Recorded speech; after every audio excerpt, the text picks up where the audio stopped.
Nosotros hablamos de una costumbre. Obviamente el concepto de costumbre va más allá. Para ustedes, ¿qué es o qué puede ser la costumbre? Esta es una frase muy típica de nuestras madres. Mala costumbre tienes tú acerca de X situación. Ustedes han escuchado mucho esa palabra, sobre todo cuando la relacionan con la mala costumbre. ¿Qué es la costumbre?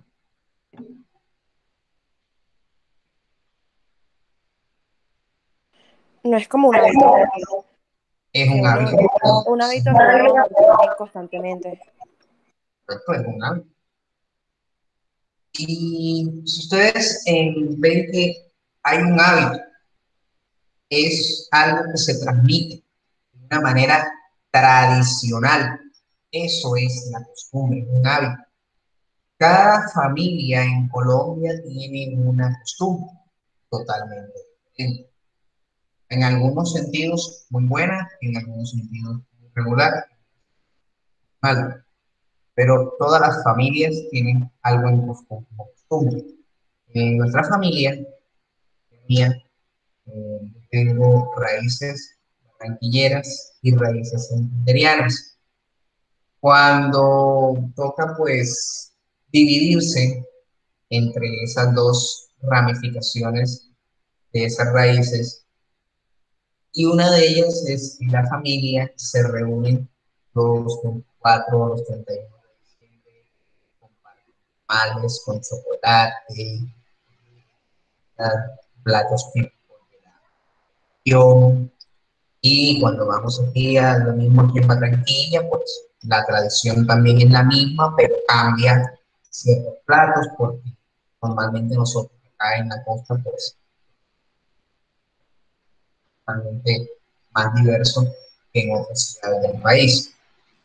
Cuando uno va a reunirse con los primos, a compartir, eso también es algo que puede ser una práctica costumbrista.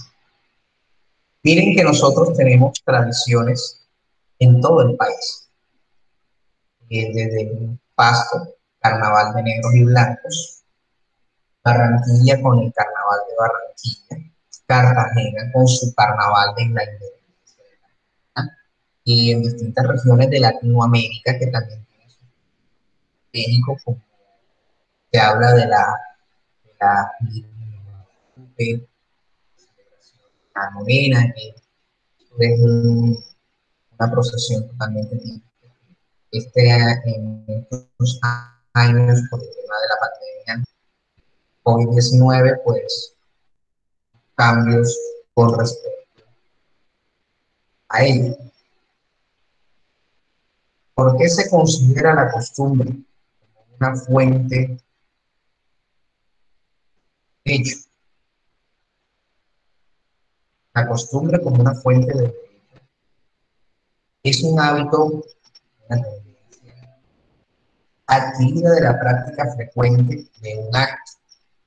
Las costumbres de la vida cotidiana son distintas para cada grupo social, conformado por una idiosincrasia distinta, que en el caso de los grupos de carácter regional, nacional o comercial.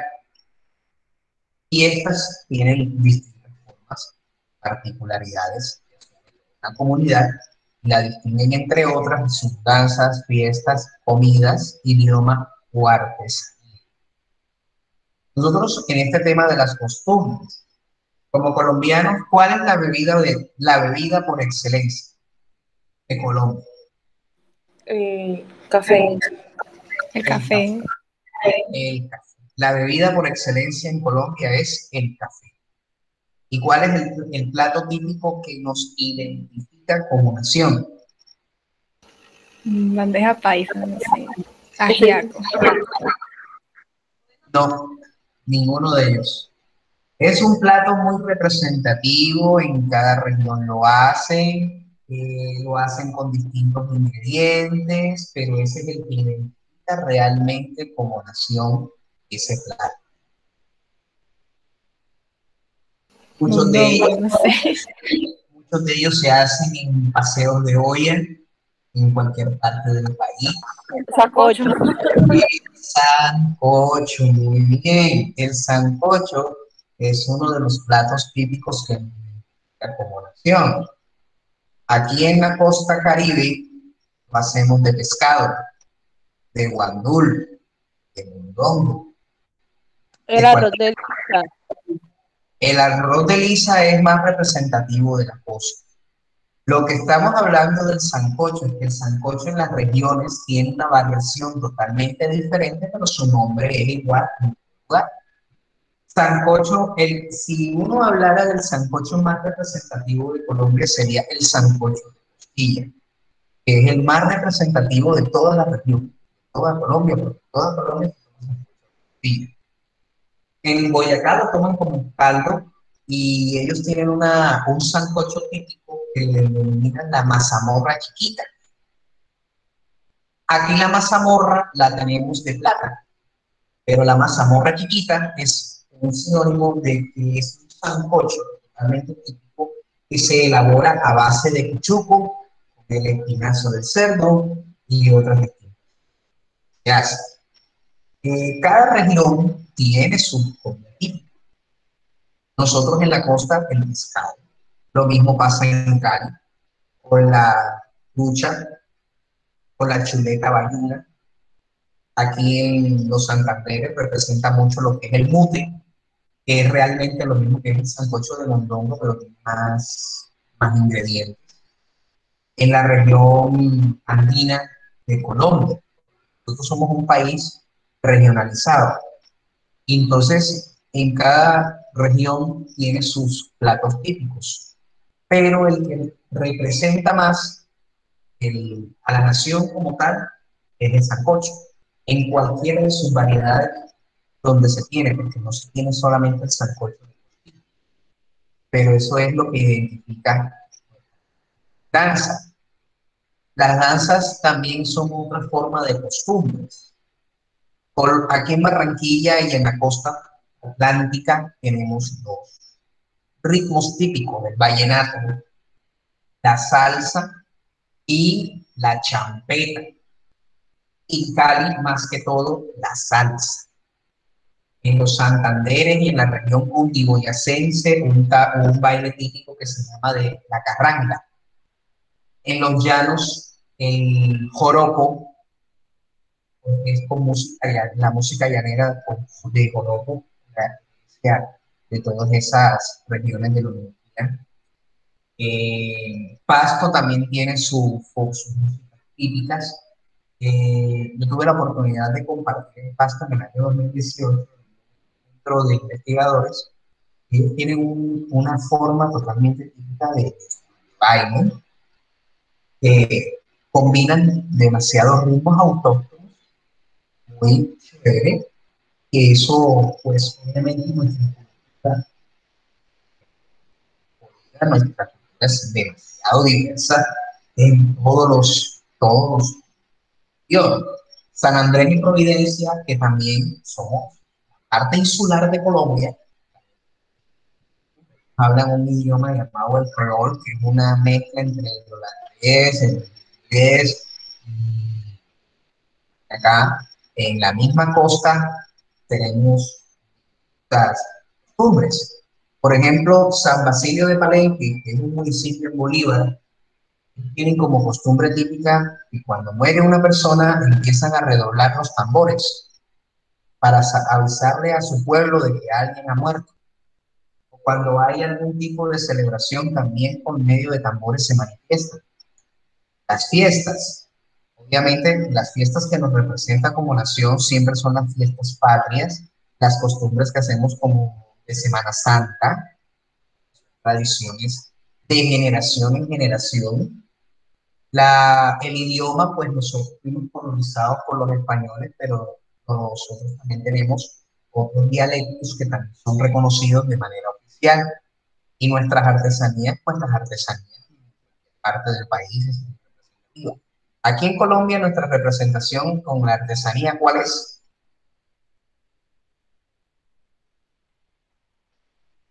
¿Cuál nos representa más en la artesanía? El sombrero volteado, no sé. El volteado es el que nos representa de manera artesanal, porque es algo que es determinado, realizado por las manos y las distintas vasijas. Entonces, en ese orden de ideas, nuestras costumbres nos representan y nuestras tradiciones, tenemos siempre este tipo de abanico de posibilidades que eso nos transmiten de manera oral siempre. Nuestros padres son los que nos crean nuestros hábitos y con temas culturales. La costumbre se distingue porque cuente con aprobación social y las consideradas malas costumbres son relativamente comunes y asociadas a los vicios, pero no cuentan con aprobación social y suelen promulgarse leyes para tratar de modificar las costumbres. En eso normalmente hemos hablado siempre de el tema de las relaciones de la moral y las buenas costumbres, cuando nosotros estábamos en la primera clase, caso del niño de 2 años y en el niño adolescente, para hacer esa misma expresión que nosotros hablamos de los atentados contra la moral y las buenas costumbres. Esos son lo que se quiere decir con las faltas a la moral.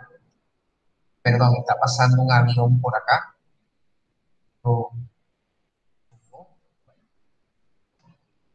Nuestra costumbre o cualquier tipo de costumbre necesita unos elementos constitutivos que lo integran, un elemento objetivo, elementos subjetivos.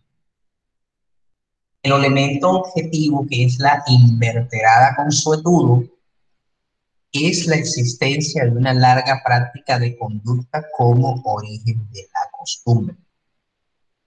Y el elemento subjetivo es el opinio iuris siu necessitatis, que es la convicción de la persona a la que se somete a ella de manera voluntaria para considerar de que se está ajustando la conducta siendo una norma. Ustedes saben que, bueno, les voy a poner un ejemplo y me imagino que ustedes en algunas ocasiones lo han podido escuchar de sus padres, los que arriendan vivienda. Normalmente pues le dice el señor propietario, bueno, listo, este es mi apartamento, esta es mi casa, el arriendo te cuesta 800 al mes, vas a pagarme a mí un depósito. Ese depósito es concerniente a los daños que tú me dejes y en servicios públicos, que si usted me devuelve mi vivienda por las condiciones en que se la entregue, me deja los servicios cancelados, me deja mi casa con una tacita de plata como se le entregué, yo le devuelvo íntegramente ese valor. Esa siempre ha sido una práctica costumbrista desde hace años, pero legalmente es ilegal, porque no se puede solicitar dicho depósito. Pero esa es una garantía que tiene el propietario para que pueda garantizar que las obligaciones que usted contraiga con él pues sean garantizadas por el depósito que deja, y si después que deberle más, pues usted conscientemente cancela su saldo que debe.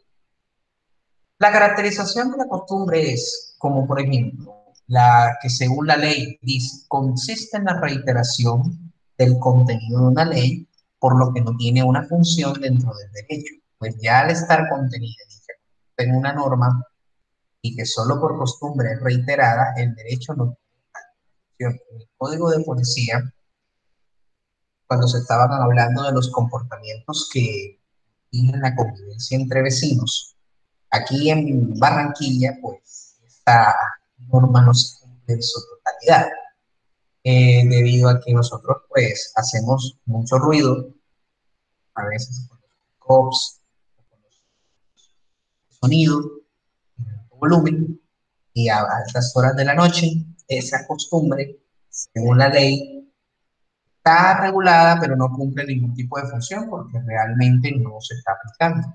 Pero esa disposición está dentro de la estipulado en las leyes.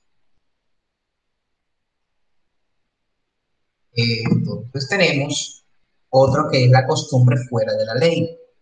Es aquella que por su contenido normativo es susceptible de utilización supletoria, en defecto de ley, siempre que el legislador lo haya autorizado expresamente. Nosotros tenemos en Colombia una costumbre en el tema del código de policía de las zonas que están prohibidas parquear. El prohibido parquear puesto en una señalización, pero hay unas excepciones en donde establece que si hay un prohibido parquear en la entrada de un hospital o en la entrada de una iglesia, autorizan que temporalmente puedan suministrar o solamente hacer la diligencia, pero obviamente no se tiene que durar ahí tiempo, porque el prohibido parquear está ahí, pero eso le permite una excepción. La costumbre contra la ley surge cuando los gobernados realizan una conducta por costumbre, pero que dicha conducta va en contra de la ley, a pesar de que por costumbre se lleve a cabo y el legislador únicamente puede negarle su eficacia, pues ya existe una ley que dice lo contrario. En el caso del Uber, Cabify, Didi, todas las plataformas InDriver, que son unas plataformas que se establecen para el arrendamiento de vehículos. Ahora esa fue la figura con la que disfrazó Uber para poder operar en Colombia de arrendamiento de vehículos. En Colombia está prohibido que el transporte de vehículos particulares no pueden realizar el de transporte público. El solo hecho de usted a pedir la aplicación, tenerla instalada y pedir un servicio, usted está haciéndolo en algo totalmente legal. Pero como está escaso el transporte y amerita, usted necesita transportarse, porque es un derecho fundamental la libre circulación, de a ellos. Lo mismo pasa con el mototaxismo. El mototaxismo está prohibido por ley. Bien, ¿cómo va a darle un control Estado a ese fenómeno? Entonces, existe la ley que dice que eso es inválido, es ilegal, niega su eficacia, pero yo no puedo ir contrariando a una costumbre. Lo mismo también con los taxis colectivos. Las personas que van por toda la avenida Circunvalar, para venir a trabajar, muchísimas personas tienen que acudir a ese servicio ilegal porque no cuentan dentro de sus mismos barrios, dentro de su misma periferia, una ruta que le allá. Las personas que viven, por ejemplo, en Los Ángeles, en la misma Caribe Verde, en el mismo, en todas esas zonas, pues obviamente tienen que tomar dos transportes de manera de un ilegal y otro legal para poder llegar a un punto donde sí. Eso es como, por ejemplo, los que viven en la zona central de la Munilla, por ejemplo, los que viven en la Victoria, para ir al aeropuerto Ernesto Cortizos, yo no tengo una ruta directa para llegar.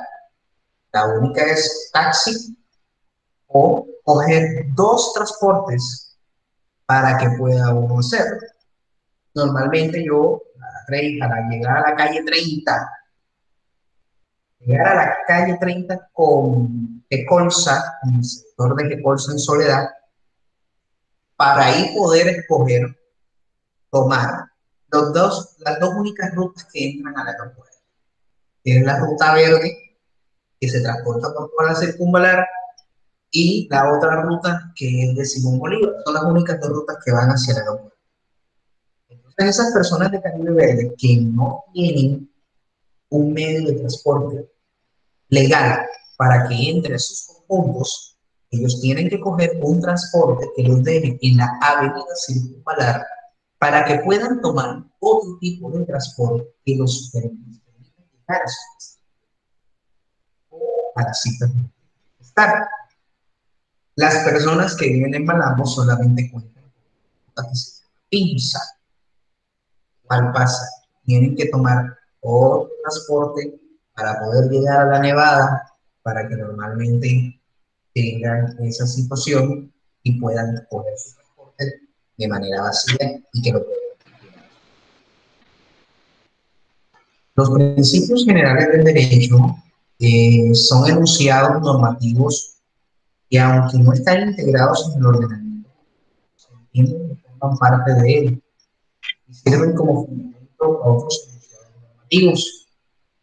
Se define como la cierta idea de procedencia, de origen, aquello de donde emanan en materia jurídica. Ellos son una ideología directiva de razonamiento que se basa en ellos. Particularmente nosotros lo dividimos en tres: los principios limitadores del derecho penal, del derecho privado y del derecho público. En el derecho privado establece la prohibición del enriquecimiento sin causa, quiere decir de que toda operación bancaria que uno como ciudadano realiza, uno tiene que reportársela directamente al Estado a través de la DIAN. Los bancos están obligados a reportar esa información exógena de cada ciudadano colombiano, de todas sus transacciones ante la DIAN, y usted tiene que justificar a la DIAN en donde dinero. La prohibición del abuso del derecho. Esa prohibición se da cuando un juez de la República o una contraparte apoderado solicita ante un juez la reclamación de un derecho que puede ser de manera desproporcional o perjudicial hacia el otro. Entonces, el principio de abuso del derecho es evitar de que una sentencia pueda causar efectos en lugar de generar una solución, puede ganarse uno más. El principio de la buena fe, ese es el principio base de todo fundamentales del derecho, en el sentido de que usted actúa eh, de buena fe en realizar, por ejemplo, cuando usted realiza la compra de un celular, pero usted compra el celular a la persona y le pregunta sobre el dicho email, el código único de serie, pero resulta que le vende el email, el celular con el email adulterado. Usted lo compró de buena fe. Y entonces ahí es donde nosotros vemos por qué, cómo opera dentro de ese. Tolerancia del error común. La tolerancia del error común es la falta de una aplicación normativa en el caso particular, como en el código de policía, cuando se habla de los impedimentos y recusaciones, el inspector de policía puede a veces aplicar una norma contraria a la ley. La prohibición del fraude a la ley. El fraude a la ley es que un tipificado un elemento o una acción que no se puede realizar, ahí está prohibida la prohibición, puede sobrepasar el ordenamiento jurídico con respecto a la disposición legal. En el derecho público, que es el derecho administrativo, el derecho constitucional, tenemos el principio de legalidad. Este principio de legalidad es que lo que se encuentra normado en la Constitución y la ley es por eso que no debo de generar fallos. La separación de funciones es aquella que dice que toda rama del poder público es autónoma y de cada una que trabajan de manera única. El hecho del príncipe en la teoría de la impresión. Los que viven en los barrios de La Victoria, San José, Carmen, Marejo, todas esas zonas donde pasa el arroyo de la 21, tuvieron que realizar una socavación de profundidad para poder canalizar el arroyo a unos 2 o 6 metros de distancia de profundidad. No resulta que los contratistas prevén que hay un fenómeno de la niña en ese momento, un fenómeno de la niña que incrementó el tema de las lluvias, y lo mismo pasó que en esa época también se incrementó la actividad del Atlántico en el tema de los huracanes en el Atlántico. Y resulta que llega y la fuerza del agua socava las viviendas.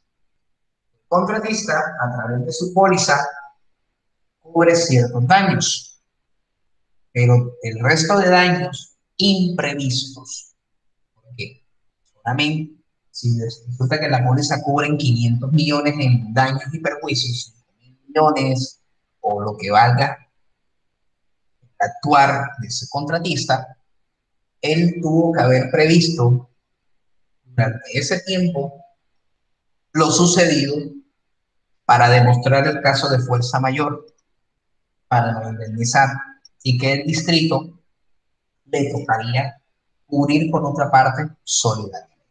Eso es la teoría de la impresión.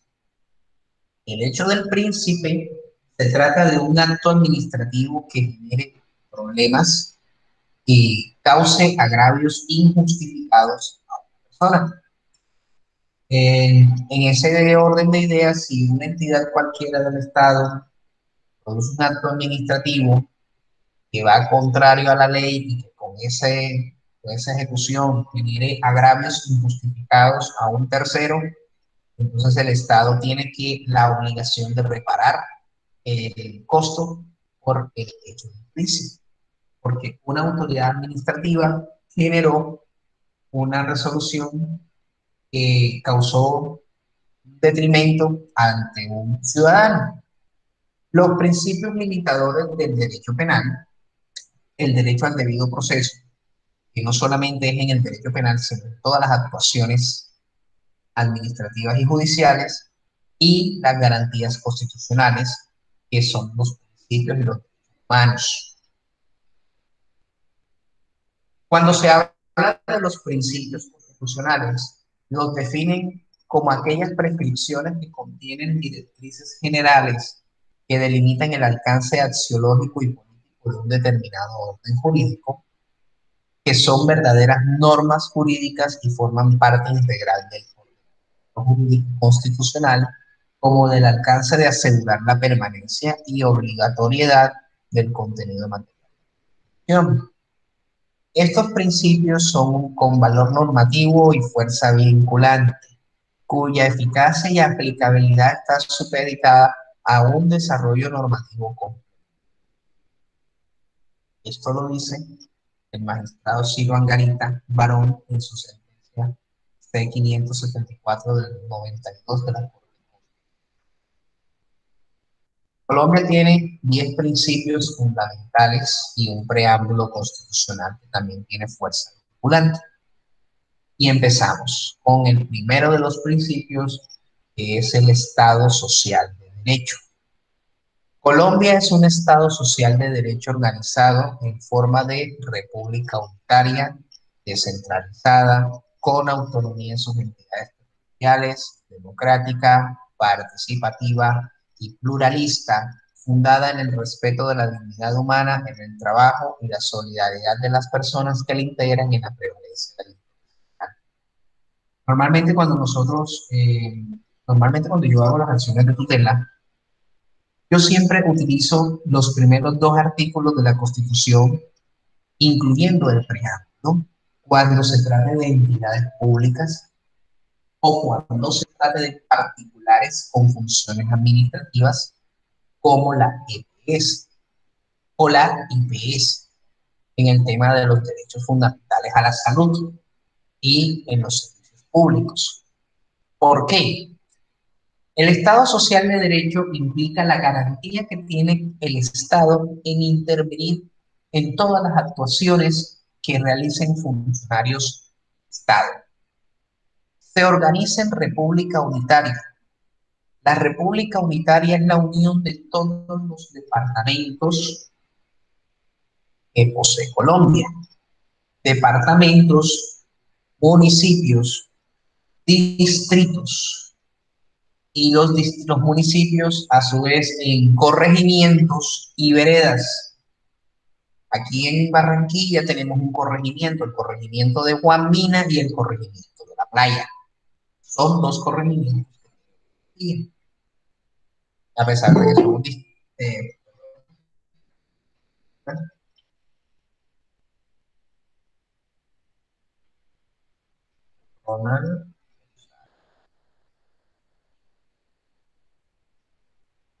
entonces se organiza en república unitaria. Descentralizada es porque nosotros no dependemos en el 100% de Bogotá.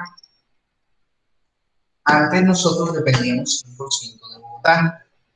Entonces, automáticamente, cuando se habla de este concepto en la Constituyente del 91, es para que cada ente territorial sea autónomo en manejar sus recursos y su presupuesto.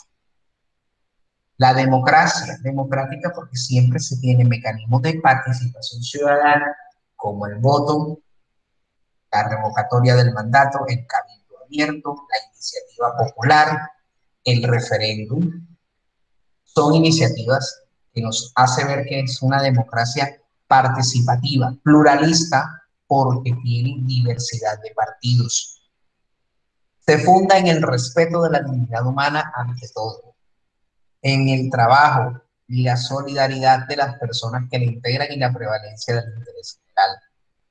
En el respeto de la dignidad humana, el ejemplo que hice en una clase, cuando capturan a un ladrón en condición de flagrancia, y obviamente la persona del susto, pues el cuerpo, los esfínteres los traicionaron en ambos lugares, tanto de orín y de deposiciones, y llegó, y así lo presentaron ante el juez de control de garantías, y el juez de control de garantías, bajo el respeto del principio de la dignidad humana, lo deja en libertad, debido a que él no le dieron la oportunidad de asearse y de cambiarse en su es violar la dignidad humana de una persona.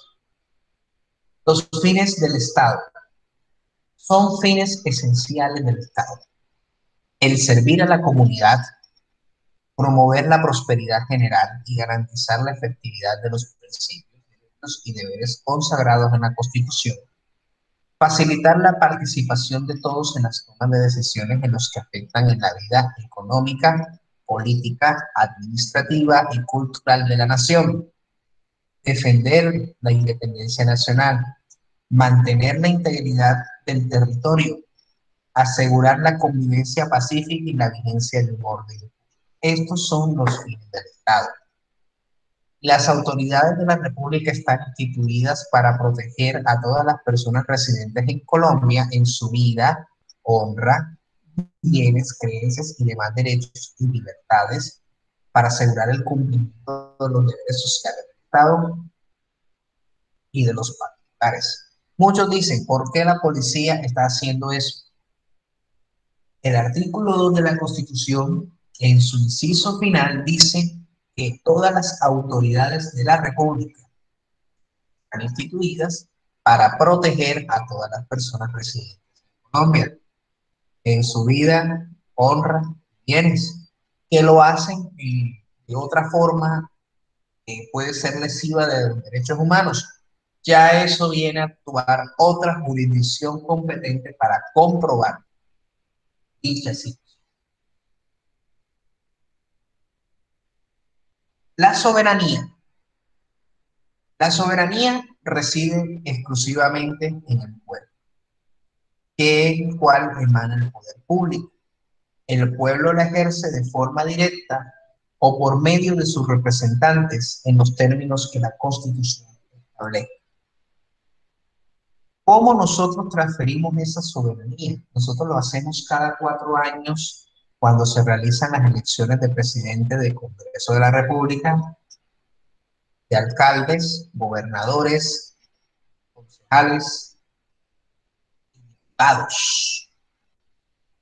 Nosotros le transferimos a ellos esa representación cada 4 años a través del voto. Eso se trata que el pueblo soberano de escoger a sus representantes. La jerarquía de las normas, que siempre hemos hablado, que la Constitución es norma de normas. En todo caso, la incompatibilidad entre la Constitución y la ley u otra norma jurídica se aplicará a las disposiciones. Es deber de los nacionales y extranjeros acatar la Constitución, las leyes y respetar y obedecer a las autoridades, incluidas la policía, que también es una autoridad. Cuando la Constitución se habla de incompatibilidad, es, por ejemplo, lo sucedido con el Código de Policía y la regulación de la libertad del derecho de reunión. Cuando es incompatible, aplican la disposición constitucional. La primacía de los derechos. El Estado reconoce, sin discriminación alguna, la primacía de derechos inalienables de una persona y ampara a la familia como la institución básica de la sociedad. Los derechos inalienables de la persona son todos los derechos humanos con los cuales usted tiene derecho por el solo hecho de estar vivo. El derecho a la vida, el derecho a la salud, el derecho, todos esos derechos son irrenunciables, inalienables, es que usted no los puede transferir a nadie. Son suyos por el solo hecho de nacer. La responsabilidad de la ley. Los particulares solo son responsables ante las autoridades por infringir la Constitución y las leyes. Los servidores lo son por la misma causa y por omisión o extralimitación en el ejercicio de sus funciones. También debe proteger el Estado la diversidad étnica y cultural de la nación, al igual que las riquezas culturales y naturales. Y un principio que ahora mismo no se está cumpliendo en el nivel internacional, porque muchísimas de estas disposiciones nosotros estamos siendo a veces un poco intrometidos con cierta cuestión internacional. Las relaciones exteriores del Estado se fundamentan en la soberanía nacional, el respeto de la autodeterminación de los pueblos y el reconocimiento de los principios de derecho internacional aceptados. Esa autodeterminación de los pueblos, si nosotros ponemos el ejemplo de violación, cuando nosotros estamos solicitando por medio del presidente, solicitando la intervención de internacionales con respecto a la situación que se está viviendo en Venezuela. Está viviendo Venezuela un problema social, político, económico, que obviamente tiene afectación en Latinoamérica y sobre todo Colombia por ser el país vecino más próximo a ellos. Pero si ellos tienen esa situación, nosotros como Estado pues tenemos que brindarle garantías a esos connacionales, pero tampoco podemos meternos teniendo de manera interna. De igual manera, la política exterior se orientará a la integración latinoamericana del Caribe. Colombia ha sido líder en realizar distintos pactos o tratados para que pudiesen realizar la integración de todos los países latinoamericanos y del Caribe.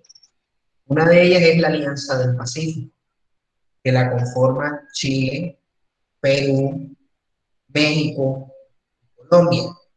Ya en poco se están comenzando a integrar ciertos países como Panamá por el tema de intercambio comercial. Entre estos países, usted entra con el solo hecho de tener la cédula de ciudadanía colombiana, usted entra a esos países, con excepción de Panamá. Panamá sí es, hay que ingresar con el pasaporte. Pero usted va a estos países de Latinoamérica, se puede ingresar con la sola cédula de ciudadanía. En estos momentos también ya están en un trámite de integración de Ecuador a la Alianza del Pacífico, por temas netamente comerciales.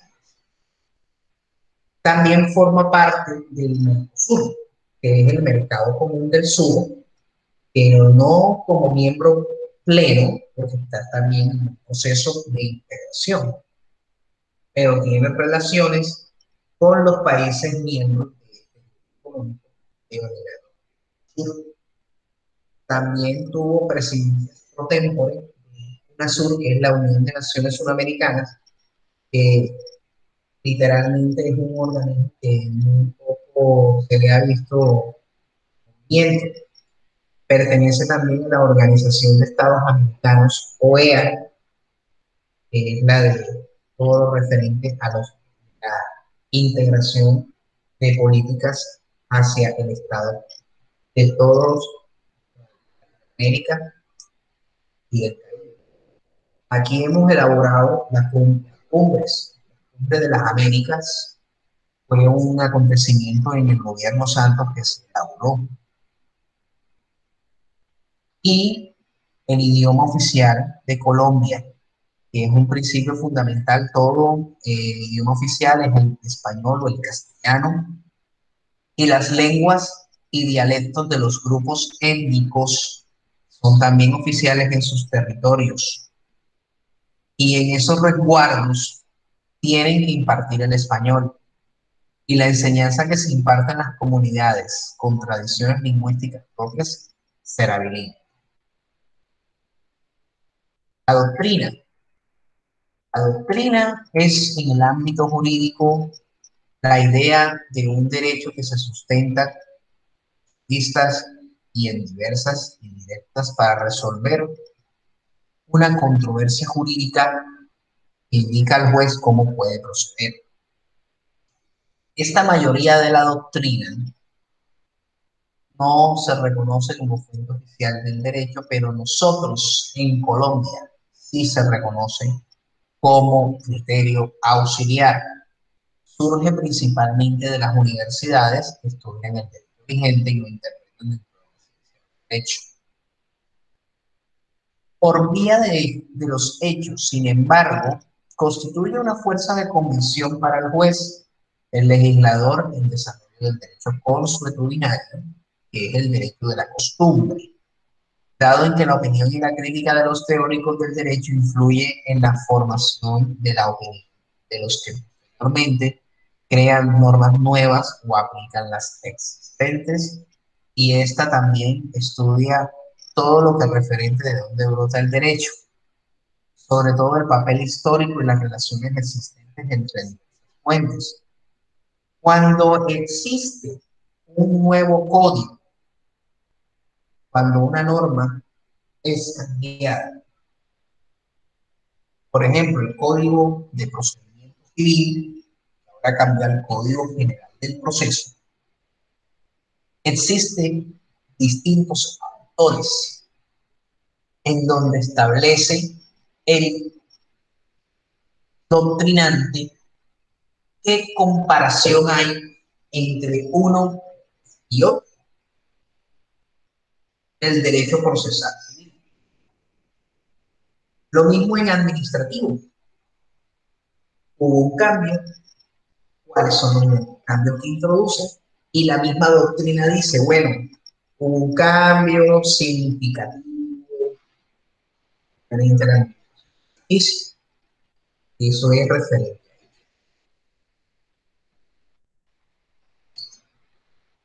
La Constitución es la fuente principal del derecho, porque contiene el ordenamiento que rige a todos los ciudadanos.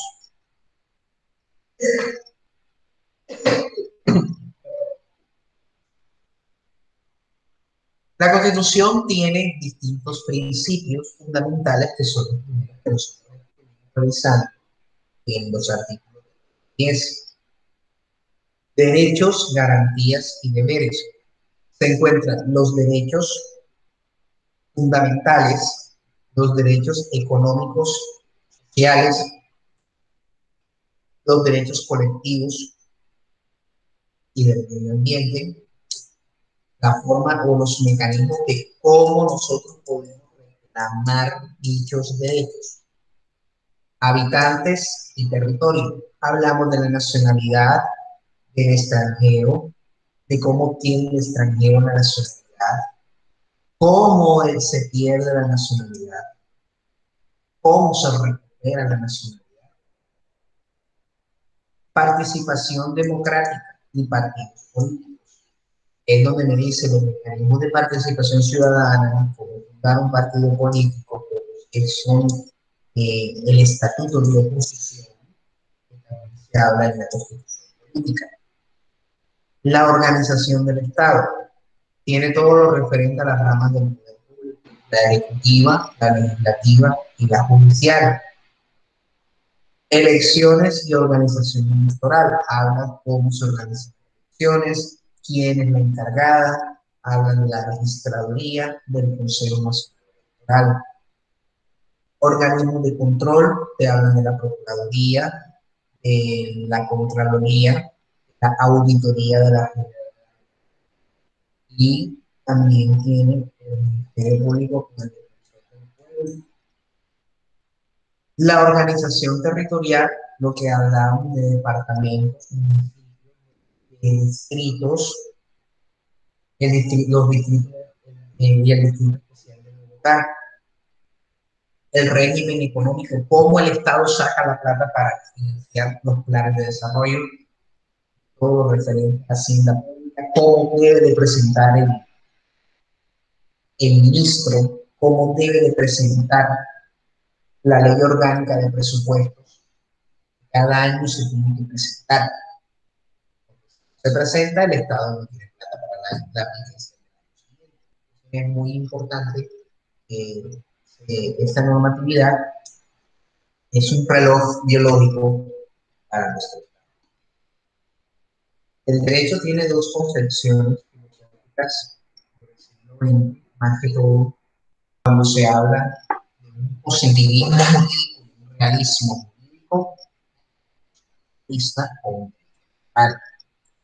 Cuando se habla del positivismo jurídico, es el conjunto de las normas puestas por los seres humanos a través del Estado y un procedimiento formalmente válido con la intención o voluntad de someter la conducta humana al orden disciplinario por el acatamiento de las normas.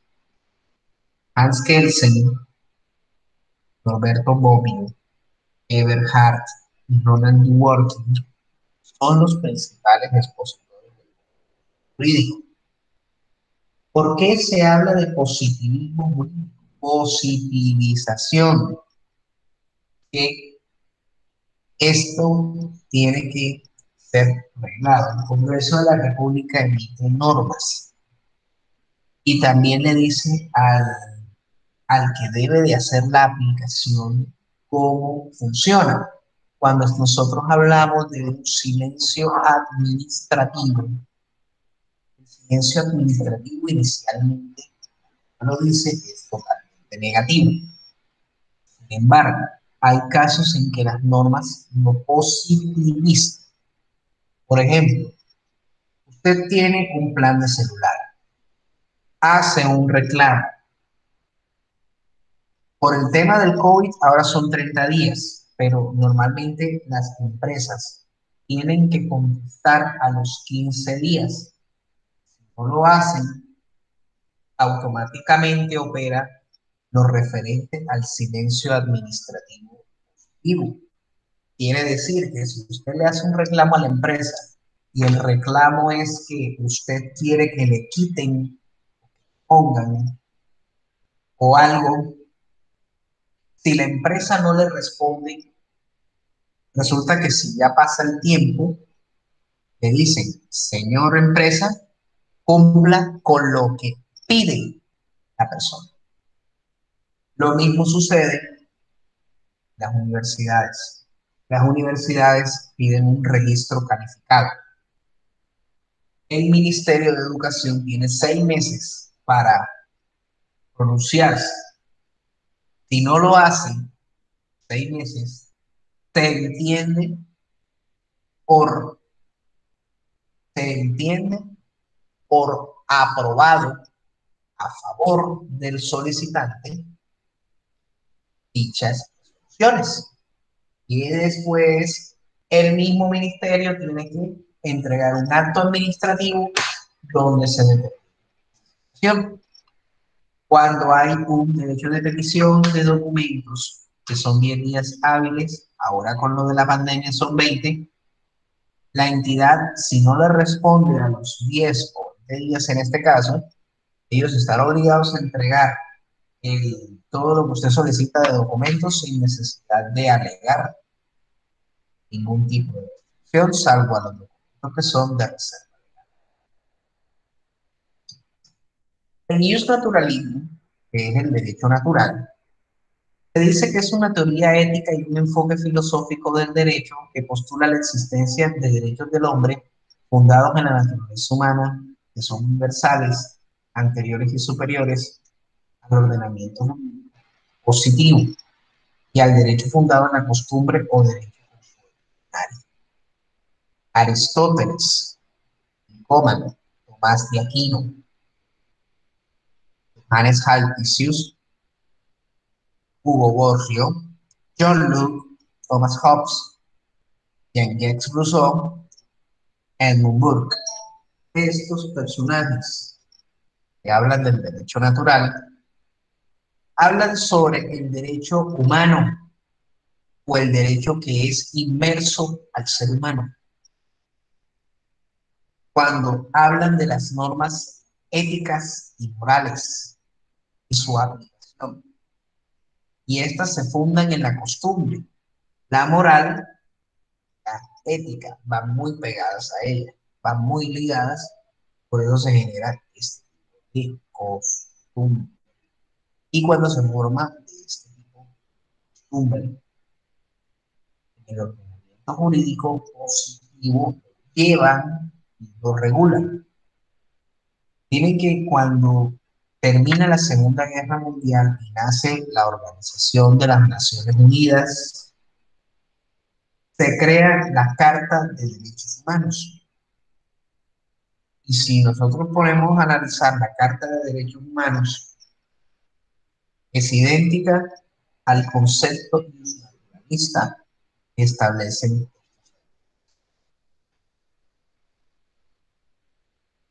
Y el realismo jurídico, el elemento clave para definir el derecho son los actos o hechos realizados por las personas, específicamente aquellas que operan con las normas jurídicas, como son los jueces, abogados, determinados. Oliver Holmes, Julian Frank y Yelwin, porque son de este tipo americano, y el realismo escandinavo por Carol Cronin y Alf Ross. El realismo jurídico que se da acá es con la aplicación de las normas o de la aplicación de las normas de determinados jueces, abogados o determinados funcionarios. Esto del derecho anglosajón se refiere a la aplicación de o la solución, dirimisión de conflictos con las cortes. Las altas cortes son las que dividen este tema, porque nosotros en Colombia tenemos 3 cortes: la Corte Suprema de Justicia, el Consejo de Estado, la Corte Constitucional. Estas 3, que cada una tiene una jurisdicción, y que la Supercorte realiza el análisis por medio constitucional de los recursos extraordinarios, constitucionalmente hablando, llegan a tener un punto de quiebre, y es sobre la operatividad de las normas por parte de los jueces. Las tutelas es donde sucede más el realismo. Los inspectores de policía, ellos por el debido proceso tienen que respetar fundamentales de los ciudadanos. Resulta que se le impone una acción de tutela, la acción de tutela favorece la decisión. Llega el juez de primera instancia y dice favorable. Entonces le dan a la contraparte la impugnación. La impugnación la impugnan, pero tiene que seguir aplicándose lo del fallo del juez. Cuando ya llega a segunda instancia, en segunda instancia dice, bueno, confírmese o revóquese.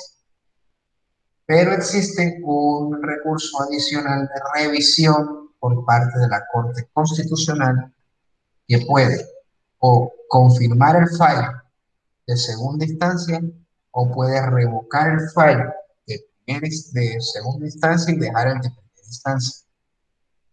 Esa es la aplicación del realismo más, del realismo. El realismo jurídico es ajustar los fallos a la realidad jurídica. Y el inspector de policía, al tema de las recusaciones, es de una aplicación totalmente inmediata. Pero resulta que el inspector llega, no, yo no aplico recusación ni impedimento porque fue 5 días posterior a la audiencia o antes, unas horas antes de la audiencia. Y no lo aplico y sigo mi diligencia. Y declaro infundada la recusación por presentarse en temporal. Pero la Corte, cuando llega el análisis en segunda instancia, revoca la sentencia, la revisión. Corte Constitucional generó una jurisprudencia diciendo al señor inspector, vea señor inspector, él le formuló a usted recusación a las 9 de la mañana. Es cierto que la norma dice que tiene que ser 5 días antes de la audiencia, ahí aparece una formulita que dice, o cuando se formule la recusación. Se formula la recusación, el proceso cae, se tiene suspendido. Mientras se formule la recusación, queda estipulado de que usted queda sin competencia. Por ende, todo lo que usted realizó después de la fijación de esa recusación queda nulo. Eso estipula la jurisprudencia. Por eso, como Corte Constitucional, intervengo y digo, esto es un proceso verbal abreviado, tiene que tener de aplicación inmediata la recusación. Y mientras no resuelva el superior jerárquico dicha recusación, usted. Entonces, hay la aplicación. Jóvenes, eso es lo que la pregunta.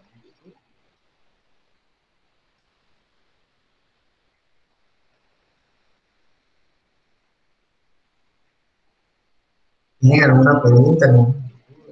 ¿Algún aporte?